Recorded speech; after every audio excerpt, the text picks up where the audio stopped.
Hey, the Ramblers and Rovers! I am Miguel, writer, explorer, and full-time adventure traveler. It's spooky season, and today I wanted to talk about one of my favorite festivities in all of Mexico, as a Mexican myself, and that is Dia de Muertos. I've been traveling around Mexico for a long time. I've been to all of the major destinations and a lot of the more obscure ones.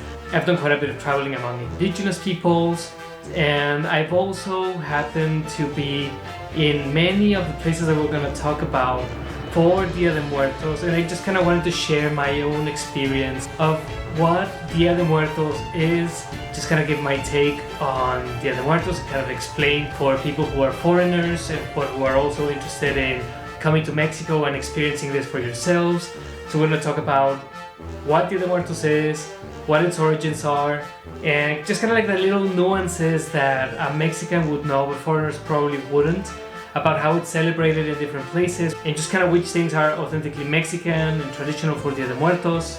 All of this with the intention of inspiring you to come to Mexico and explore this amazing country for yourself, especially during the time leading up to and during Dia de Muertos, which is November 1st and the 2nd here in Mexico. So without further ado, let's get started.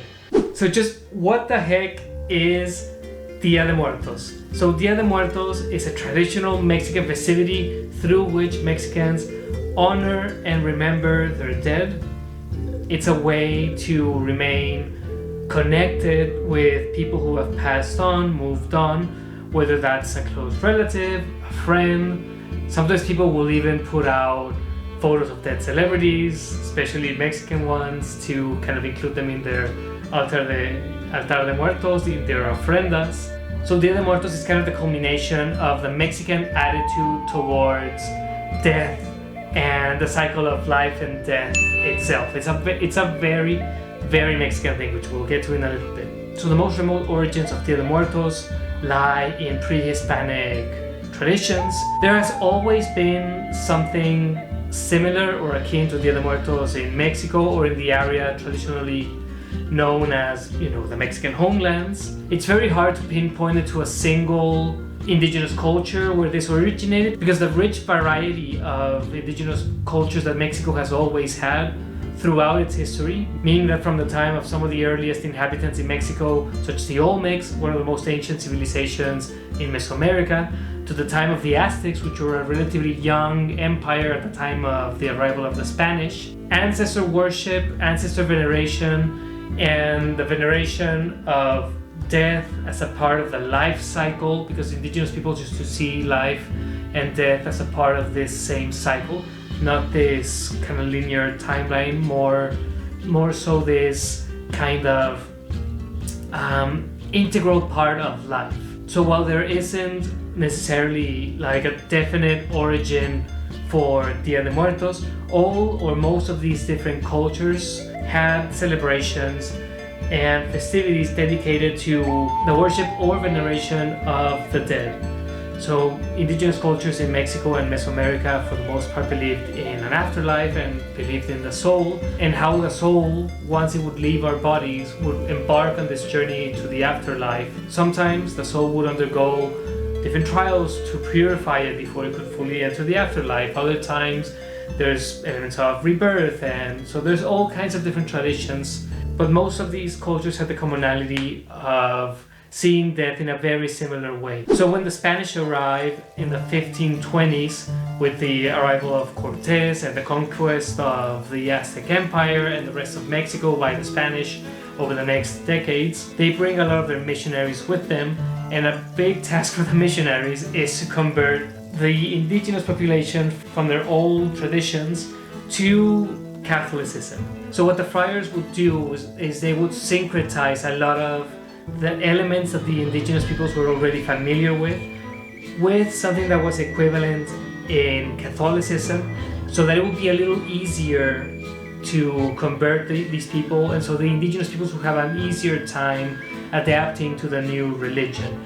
So this is the real origin of Dia de Muertos. Missionaries saw that a lot of these different indigenous groups had this tradition of ancestor worship and ancestor veneration, so they lumped it in with All Saints Day which is the Catholic feast where you remember everybody who has moved on, and they ended up syncretizing both worlds to create this uniquely Mexican blend of culture, and which would eventually become the tradition that we now know as Dia de Muertos. So this is where the real nuance of Dia de Muertos really lies, because different indigenous peoples or different Mexican groups within Mexico will celebrate Dia de Muertos in very different ways. For example, all the way down south, the Mayan peoples of the Yucatan Peninsula will celebrate the feast of Hanal Pichan, which has very uniquely, distinctly Yucatec and Mayan flavors, including the eating of specific recipes from that region with specific flavors. And then you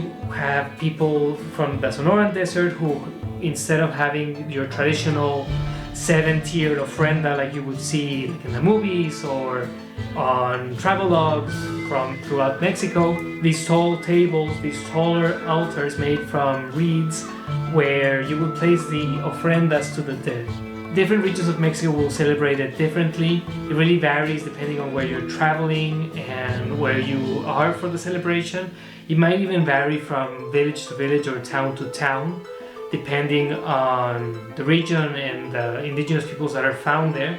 But all of this within the context that there is a broader Mexican tradition of Dia de Muertos, which is like a more broader, popular tradition. So what people who are not Mexican would traditionally think of as Mexican culture, which includes the ofrendas and laying out of the marigolds, the cempasúchil flowers, which is a tradition that goes back all the way to Aztec times, where they would lay out the flower petals to guide the souls back to the altars so they could spend time with the family. Many of these traditions are more modern in their development. They're less regional, and they are more what we would commonly associate with like your modern take on Dia de Muertos, which you would probably see in most or all Mexican cities, which comes from the Mexican attitude towards death. Mexican culture in general is a culture that is based on humor. It's based on making fun of things, especially very sad and serious things. And what can be, in a way, sadder than a relative passing on or death, like all these different like heavy themes that maybe in other cultures or other countries be considered as something that is more solemn. Here we just kind of make fun of it, because that is just everywhere. It's always been that way in Mexico. From human sacrifice in Aztec times to bloody revolutions and civil wars. Well, Mexico's Mexico. It hasn't changed, not one bit. So this way of looking at death and kind of making fun of it, making light of it, being satirical in the approach to death, whilst also knowing that nobody can escape it, it's not only a very human thing, but it's a uniquely Mexican way of seeing things. For example, in Mexico, it's very common to compose what's called calavera literaria, a literary skull poem, which is a poem to La Flaca, the thin one, or which is a representation of death. So you have these whimsical poems about dead people who have passed on, such as historical figures, political figures, ex-presidents. So just kind of the blatant, cavalier, careless Mexican approach to everything, but with regards to death. So being a traveler, and this of course being a travel related channel, I kind of want to describe a little what the experience of traveling Mexico for Dia de Muertos is like. What is it like to be in Mexico for Dia de Muertos?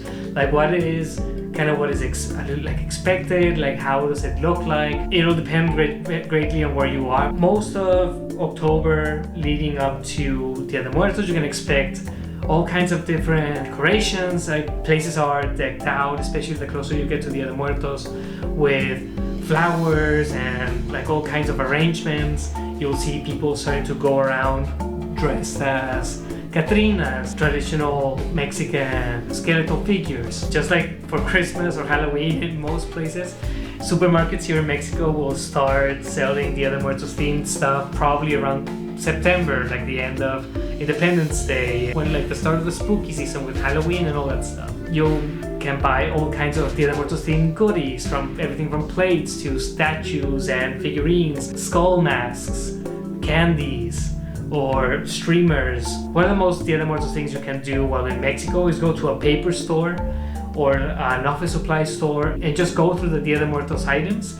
Everything from colorful streamers to skeletal representations, and like there's just all kinds of products and cool paraphernalia that people buy for Dia de Muertos. And the closer you get to Dia de Muertos, things just kind of start turning up in volume. And if you're in one of the major destinations for Dia de Muertos, such as for example Mérida, San Miguel de Allende, Mexico City, Pátzcuaro in Michoacán, Oaxaca, San Cristóbal de las Casas, you can expect to start seeing people going around dressed up as skeletons and calaveras. Different restaurants and hotel chains or businesses or houses will have built their ofrendas. There's fireworks in some places. For the Dia de Muertos days themselves, the cemeteries are just chocked to the brim with people. October 31st to the 1st of November is when most of the graves will be decorated in the cemeteries. Vigils will be held where people will sleep or just hold a vigil right next to the tombs of their relatives, so that they can form this reconnection, this process of reconnecting with the lost loved one who comes back to spend one more beautiful night with their loved ones. I mean, if there's anything more human than wanting to spend one more day, one more night, one more moment with somebody who you can't with anymore, I mean, I don't know what is. So Dia de Muertos really is something that really touches a deep chord inside of each and every one of us as humans. We all have this connection to death. We all exit life sooner or later. Life is an incurable disease because it'll eventually kill you, right? So we all do have this connection. So even if you are not Mexican and you come here for Dia de Muertos, you will most certainly have this same connection to death too. It's super recommendable to come here for the Dia de Muertos and to experience this for yourselves. It is one of the most colorful days in the entire year, in a country that is already one of the most colorful and vibrant in the whole world. And I'm not just saying that as a Mexican. I've traveled all over, and like Mexico, there's not another one. So thank you for joining me on this exploration of Dia de Muertos here in Mexico. I hope you really enjoyed this video. Remember to like this video, subscribe to our channel. It really helps us grow this amazing community of ramblers and rovers just like yourselves. I've been wanting to start a series about cultural tidbits and cool stuff from all over the world to share with you guys, not just travel vlogs, which is kind of the brunt of what we do here on this channel, and travel how-tos and stuff, but there are traditions and customs and cool things that are found all over the world which deserve their own video. So I just wanted to try this new format where we share these cultural tidbits with you guys, show you some amazing footage, and hopefully entice you into visiting some of these amazing places all over the world to savor the flavors, cultures, sights, sounds, smells, and everything else that the world has to offer for yourselves. So thanks for watching this video. Keep on rambling and roving, my friends. Adios.